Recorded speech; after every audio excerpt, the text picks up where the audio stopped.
প্রিয় দর্শক, সাজ্জাদ কাদিরের প্রীতি নিন, শুভেচ্ছা নিন। এই মুহূর্তে আন্তর্জাতিক প্রসঙ্গে কথা বলবো। নেপালে বাংলাদেশ পরিস্থিতি, যে কোনো সময় সরকারের পতন হতে পারে। এই প্রসঙ্গটি নিয়ে আপনাদের সামনে কথা বলবো।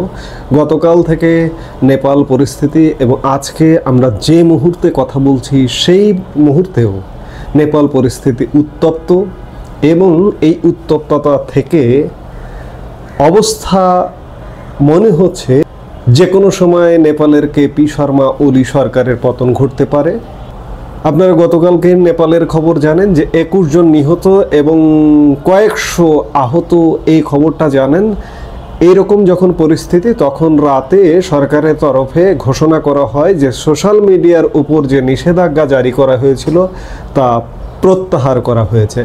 সোমবার মধ্যরাতে নেপালের তথ্য ও সম্প্রচার মন্ত্রী পৃথ্বী সুব্বাজং জানান, সরকারের তরফে রাতে জরুরি ভিত্তিতে মন্ত্রিসভার বৈঠক করা হয়েছিল, সেখানেই এই সিদ্ধান্ত প্রত্যাহার করা হয়েছে।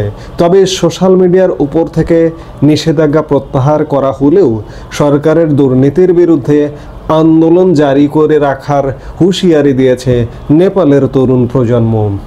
একদম খেয়াল করে দেখুন যে নেপালের আন্দোলন এবং বাংলাদেশের 24 জুলাই আগস্টের আন্দোলন একদম এক।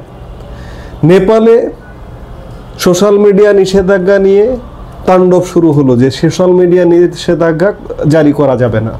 সরকার প্রত্যাহার করেছে।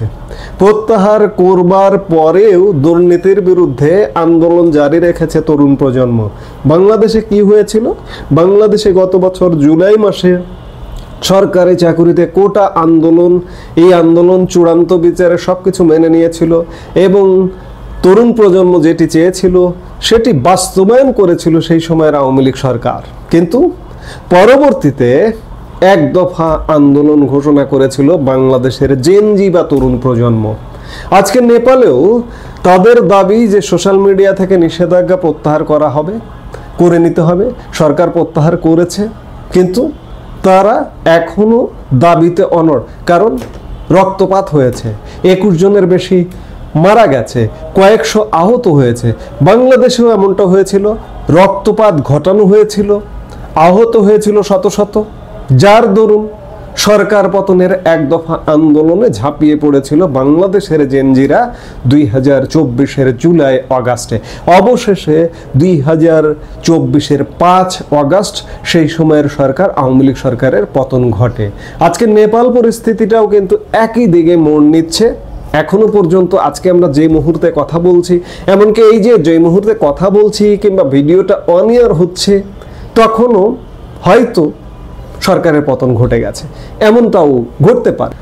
নেপাল পরিস্থিতি গণবিদ্রোহে এতটাই উত্তাল যে সোমবারের মতোই মঙ্গলবারও জেনজিদের আন্দোলনে অগ্নিগর্ভ পরিস্থিতি রাজধানী কাঠমান্ডু সহ একাধিক শহরে।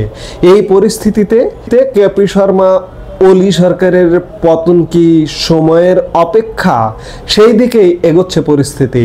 খানিক আগে বললাম যে গতকালকেই জনরোষের চাপে সোশ্যাল মিডিয়া থেকে নিষেধাজ্ঞা প্রত্যাহার করে নিয়েছে নেপাল সরকার। সর্বশেষ খবর যেটি জানা যাচ্ছে যে উপপ্রধানমন্ত্রী সহ ইতিমধ্যে 9 জন মন্ত্রী পদত্যাগ করেছেন। এদের মধ্যে রয়েছেন স্বাস্থ্য, ক্রীড়া, বন, কৃষি, আইন, জল সরবরাহ, শিক্ষামন্ত্রী। একটি সূত্রের বরাত দিয়ে জানা যাচ্ছে যে বড় বিপদ এড়াতে দেশ ছাড়ার পরিকল্পনা করেছেন প্রধানমন্ত্রী কেপি শর্মা ওলি। কারণ প্রধানমন্ত্রী কেপি শর্মা ওলি দেখছেন তার সামনে, তার পেছনে বেশ কিছু উদাহরণ আছে। বাংলাদেশের প্রধানমন্ত্রী শেখ হাসিনা দেশ ছাড়তে বাধ্য হয়েছিলেন। শ্রীলঙ্কার ক্ষমতাসীন দল 2022 সালে যারা ছিলেন তারা দেশ ছাড়তে বাধ্য হয়েছিলেন। কাজেই তার মাথায় এটি ঘুরপাক খাচ্ছে যে শেষ পর্যন্ত কি হবে, তিনি কি দেশ ছাড়বেন, এমন ভাবনা কিন্তু তাকে ভাবিয়ে তুলছে। তিনি কোথায় যাবেন? তিনি কি ভারতে আশ্রয় নেবেন নাকি অন্য কোথাও? সূত্রের খবর বলছে যে পরিস্থিতি বুঝে প্রধানমন্ত্রী কেপি শর্মা ওলি দুবাই উড়ে যেতে পারেন। সূত্রের খবর এটি বলছে, কিন্তু চূড়ান্ত বিচারে কি হবে সেটি আসলে পরিস্থিতি বলে দেবে। তবে একটা কথা আছে নেপালের সেনাবাহিনী যদি কেপি শর্মা ওলির সরকারের পাশে দাঁড়ায়, বিশ্বস্ত ভূমিকা পালন করে, তাহলে পরিস্থিতি কিন্তু অন্যটা হতে পারে, পরিস্থিতি কিন্তু মীমাংসার দিকে যেতে পারে। পৃথিবীর দেশে দেশে সরকার পতনে যারা সরকার পতন ঘটায়, বিদেশি শক্তি পতন ঘটায় বা ষড়যন্ত্রের মাধ্যমে পতন ঘটানোর ক্ষেত্রে টার্গেটের জায়গা থেকে দুটো। একটি হচ্ছে এখনকার জেনজি, ইয়াং জেনারেশন, এবং সেনাবাহিনী, সে দেশের সেনাবাহিনীকে আয়ত্তে আনা। এখন দেখার বিষয় যে জেনজি ইতিমধ্যে রাস্তায় নেমেছে, আন্দোলনরত আছে, কিছু সেনাবাহিনীকেও বিদেশি শক্তির ষড়যন্ত্রকারীরা সেনাবাহিনীকে, নেপাল সেনাবাহিনীকেও দখল করেছে কিনা, নেপাল সেনাবাহিনীর উপর প্রভাব বিস্তার করেছে কিনা। যদি কেপি শর্মা ওলির সরকারের পতন ঘটে, তাহলে বুঝতে হবে যে বাংলাদেশে যে পরিস্থিতি ঘটেছিল একদম বাংলাদেশের কপি পেস্ট ঘটনা ঘটতে যাচ্ছে বা ঘটছে। এখন দেখার বিষয় যে শেষ পর্যন্ত নেপালে আসলে কি ঘটছে আমরা নিশ্চয়ই দেখব। এই মুহূর্তে এ পর্যন্তই।